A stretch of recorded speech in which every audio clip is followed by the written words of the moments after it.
When did you last check if they'd seen your message? Not because you needed an answer. Because the checking itself had become a kind of breathing. You know their patterns better than you know your own.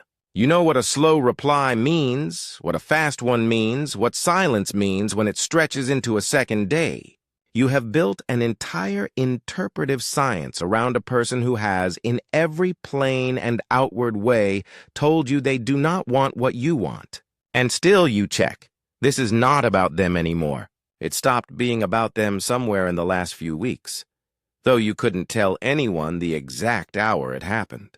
What you are doing now is running a private ritual, alone, in a room they are not in, for a person who is not thinking about you at this moment, and has perhaps never thought about you the way you think about them. You know this.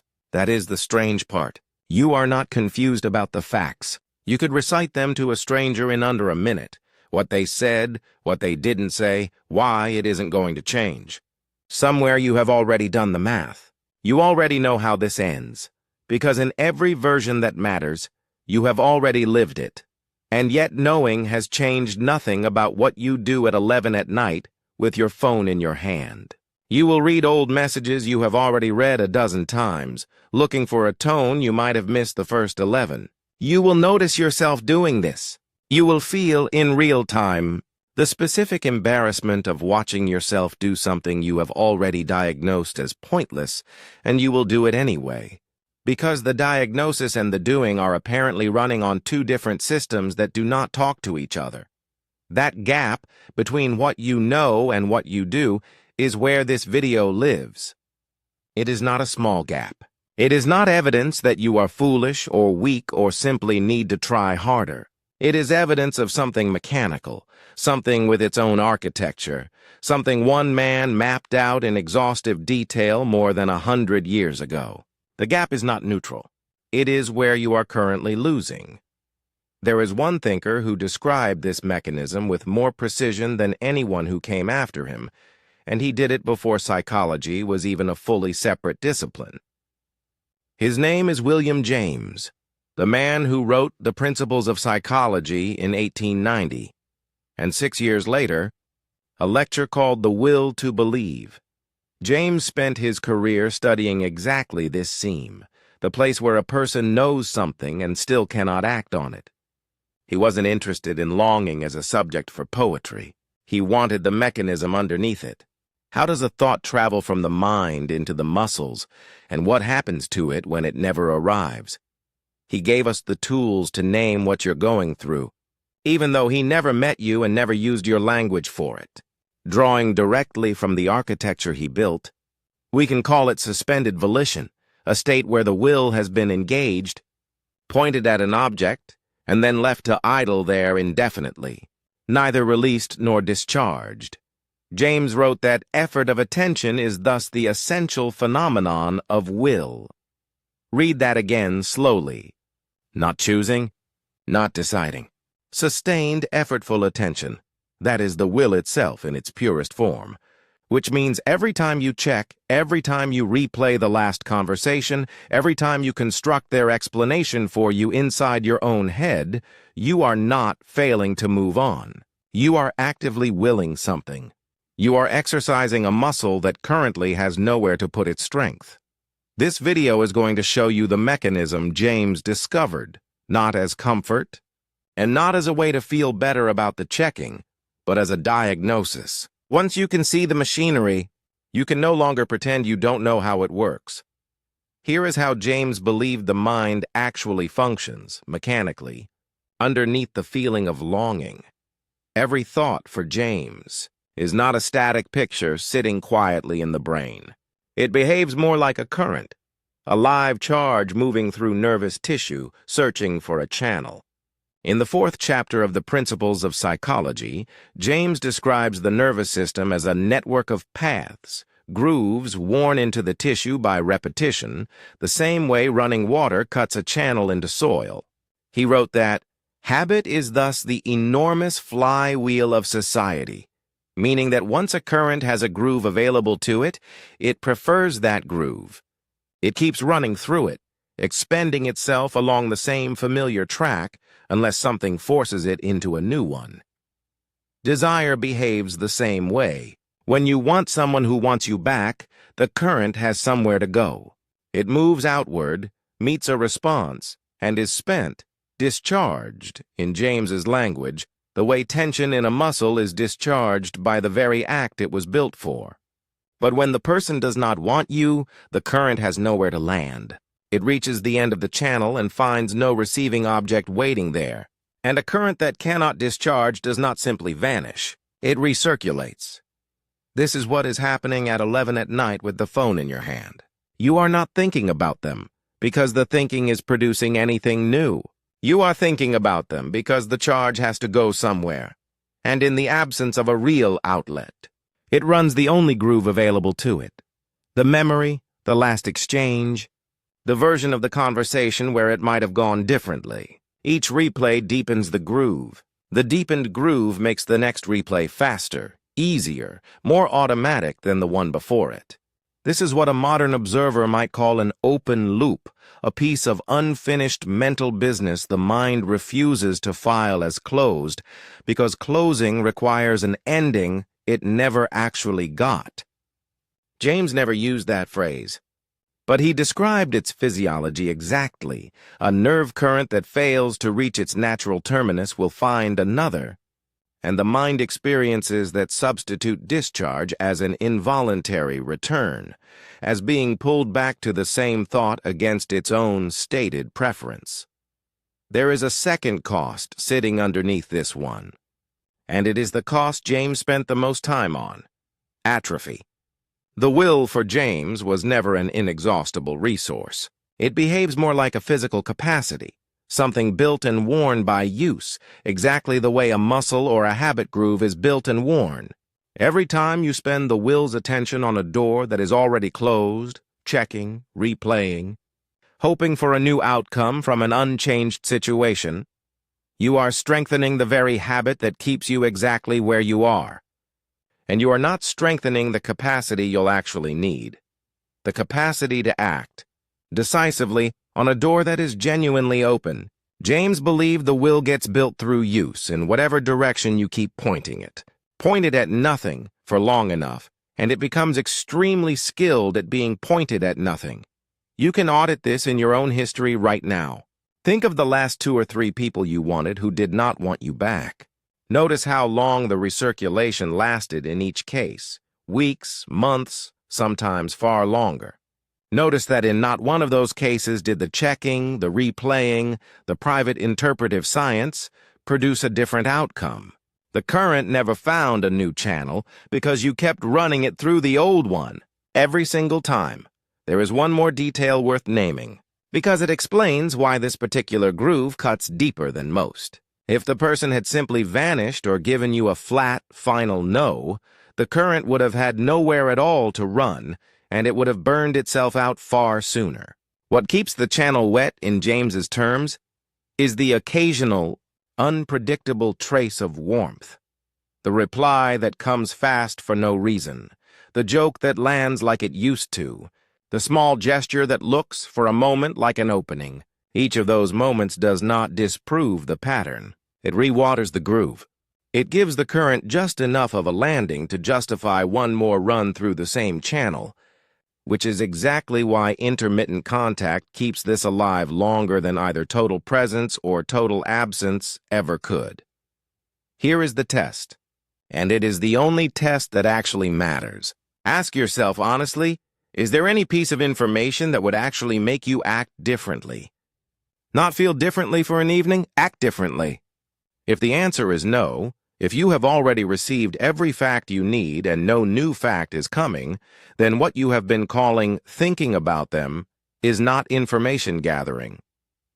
It is the current recirculating because you have not given it anywhere else to go. Here is the part that keeps the current running far longer than it should. The mind does not experience this recirculation as a malfunction. It experiences it as prudence. There is a voice inside the waiting that sounds exactly like wisdom. It tells you not to close this off yet. It tells you people change. It tells you that you don't want to be the person who gave up too early. It frames the waiting as patience, as depth of feeling, as a kind of loyalty that will eventually be recognized and rewarded. This voice is not lying to you the way a simple lie would be easy to catch. It is doing something far more durable than lying. It is functioning as a belief.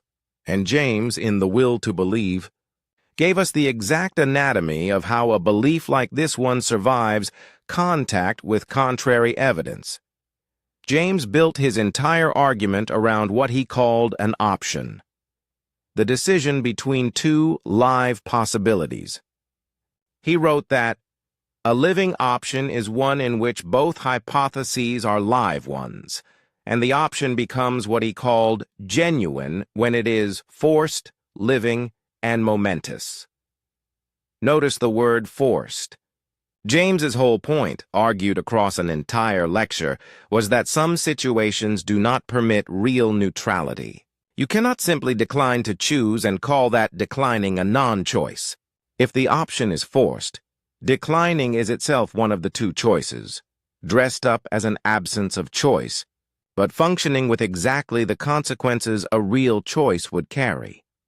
This is precisely your situation with the person who does not want you. It presents itself as an open question, something you're still figuring out, something you can leave pending indefinitely at no cost. But the option was forced the moment their answer became clear. Waiting does not preserve your options. Waiting is you choosing the outcome where nothing changes, while telling yourself you haven't chosen anything at all. James, writing about a much larger question, belief in what cannot be proven, put it with total precision when he said that, failing to decide and simply waiting for more. Light still costs you the exact thing you were trying to protect, just as certainly as if we positively chose to disbelieve. Hold that sentence against your own life. Every week you spend not deciding about this person is not a neutral week. It is a week spent living inside the decision to keep things exactly as they are. You are simply the only one involved who hasn't noticed yet that the decision was already made. This is what makes the belief so durable. It never has to be proven wrong because it was never built as a claim that could be tested. It doesn't say they will change their mind by a specific date. It only ever asks for a little more time. When that time passes and nothing changes, the belief doesn't break. It simply requests more time again, on the same terms, with the same confidence it had the first time. A belief that only ever asks for an extension can survive almost indefinitely, because an extension is the one thing you can always grant it, and the one thing it will always ask for again. You already have the counter-evidence. You've had it for a while now. Go back through your own history and find the moment. You know the one where you were handed definitive proof this wasn't going to change. And instead of acting on it, some part of you quietly filed it as not yet conclusive. That filing decision was the belief protecting itself. It has happened before. There is a strong chance it is happening again right now with this exact person in real time while you watch this. If this content is making sense to you, click the subscribe button and subscribe to the channel. Thank you for your support. Let's run the actual ledger, because you have been treating all of this as free, and it has never once been free. Here is what suspension costs. Itemized. It costs you the attention that could have gone toward someone who might have actually met it. It costs you the version of yourself that only gets built by acting under uncertainty, a version you cannot access any other way because that version forms through the doing, never through the waiting. It costs you time, which sounds abstract right up until you realize you cannot recall what you did with most of the last 6 months, because most of it quietly went into the recirculation. And it costs you something James considered close to irreversible, the capacity itself. Describing what happens to a person who spends years deferring the moment of decisive action, he wrote that by a certain point in life for most people, the character has set like plaster and will never soften again. He was not talking about age as a number on a calendar.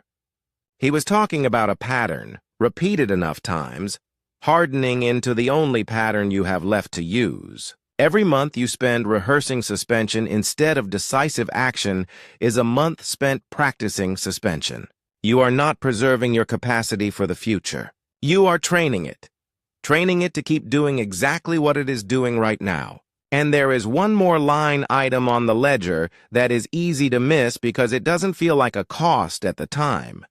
The story you are quietly building about yourself as someone who waits, who endures, who loves more deeply than the situation ever earned. That story feels like meaning. It is actually the interest accruing on the debt. A private mythology that makes the suspension feel noble instead of costly, which is exactly what allows it to continue so much longer than it otherwise would. James drew a distinction, in his chapter on the will, between two entirely different kinds of difficulty, and almost everyone confuses them.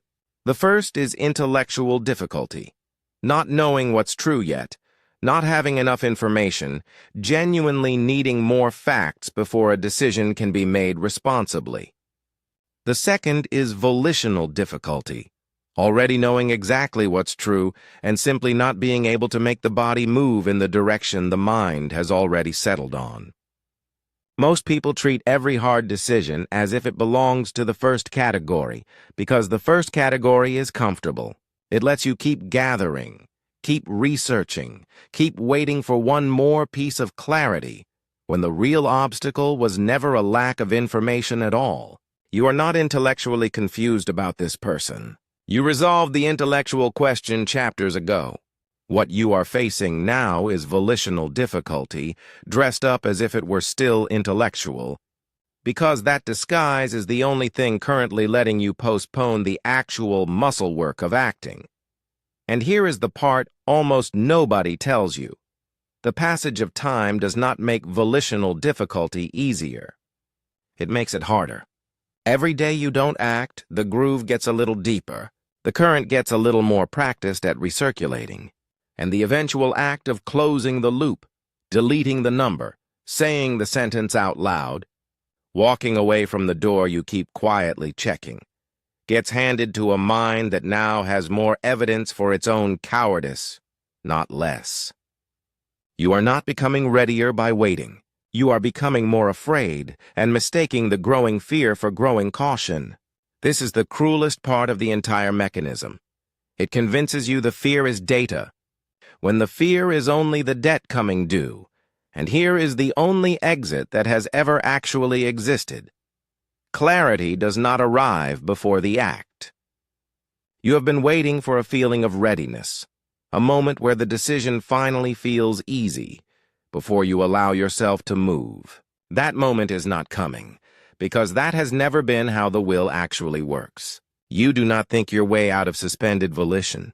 You act your way out of it, and the clarity, the settled feeling, the sense that you finally know what you actually wanted all along, follows behind the action. It does not precede it. Clarity doesn't come before action. Action produces clarity.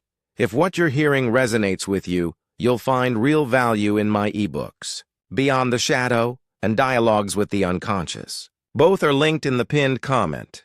You already know which door this is for you. You knew before this video started. That's part of why you're still watching. The mechanism doesn't need one more day of study. It needs one closed loop. Pick the smallest true action available to you right now, the message you don't send, the number you don't check today, the door you finally decide to treat as already answered. And do that one thing before you do anything else. Let the clarity come after, the way it always does. The next part looks at why the door that's already shut is so often the one you can't stop trying to open, and what James's theory of habit reveals about closure itself having to be practiced, the same slow way the waiting was.